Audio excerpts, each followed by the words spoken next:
আসসালামু আলাইকুম ভিউয়ার্স, সবাইকে স্বাগতম আমার চ্যানেলে। আমি আজকে আপনাদের সাথে গুরুত্বপূর্ণ একটি বিষয় নিয়ে আলোচনা করতে যাচ্ছি, সেটা হচ্ছে জমির মিউটেশন ফি 2025। আসলে বাংলাদেশের সবচাইতে দুর্নীতিগ্রস্ত অফিস হচ্ছে ইউনিয়ন ভূমি অফিস, অর্থাৎ যেখানে প্রত্যেকটা মানুষের প্রান্তিক মানুষের যেতেই হবে খাজনা আদায়ের জন্য, এবং সেখানে ভূমি সংক্রান্ত যাবতীয় তৃণমূল পর্যায়ে যে বিষয়গুলো করণীয় আছে সেগুলো করার জন্য। এখানে আমি আজকে আপনাদের সামনে গুরুত্বপূর্ণ এই তথ্যটি তুলে ধরব। যারা জমির নামজারি করতে চান এবং অথবা মিউটেশন করতে চান, তা এখানে সর্বোচ্চ আপনার খরচ হবে 1170 টাকা, যা সরকার পাবে। এই 1170 টাকা কীভাবে হয়? আবেদন কোর্ট ফি হচ্ছে আপনার 20 টাকা, নোটিশ জারি ফি হচ্ছে 50 টাকা, 70 টাকা খতিয়ান ফি 100 টাকা, 170, আর রেকর্ড সংশোধনের ফি হচ্ছে 1000 টাকা। এই হচ্ছে 1170 টাকা। এখান থেকে যদি বেশি নেওয়া প্রয়োজন হয় তাহলে হয়তো বা 1000-2000 টাকা বাড়তি নিতে পারে।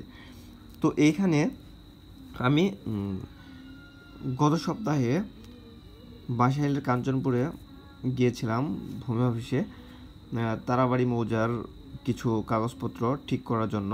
সেখানে যাওয়ার পর একজন সাথে কথা হলো। তো সেখানে তার কাছে জিজ্ঞেস করা হলো 126 সিমল জায়গা এখানে মিউটেশন করতে হবে, তো কত টাকা লাগতে পারে। তিনি এর উত্তরে দিল 70,000 টাকা। আসলে ভাই, কিভাবে 70,000 টাকা লাগে?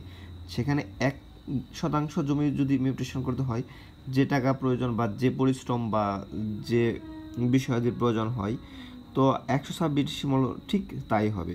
কিন্তু তাহলে এই রকম মানুষের গলা কাটার মানেটা কি হয়? তো আমি ঊর্ধ্বতন কর্মকর্তা এবং যারা সুধীজন আছেন তাদের অবশ্যই এই বিষয়ে খেয়াল করার জন্য অনুরোধ করছি। তার অবশ্যই এর একটা বিহিত করবেন, যাতে প্রান্তিক জনগণ এখানে যে হয়রানি না হয়।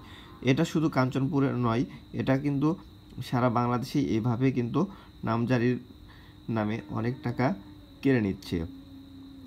আবার উল্লেখ্য যে এই ইউনিয়ন ভূমি অফিসে যারা নায়েব হিসেবে কর্মরত আছেন, তাদের কাছে গেলে তারা কোনো ধরনের কথা বলে না। তারা শুধু পিয়নকে ডেকে আনে এবং পিয়নদের দিয়ে কাজ করায়। তারা বলে থাকে যে এখানে যা আছে সব কিছু পিয়ন দেখবে পিয়নের কাছে।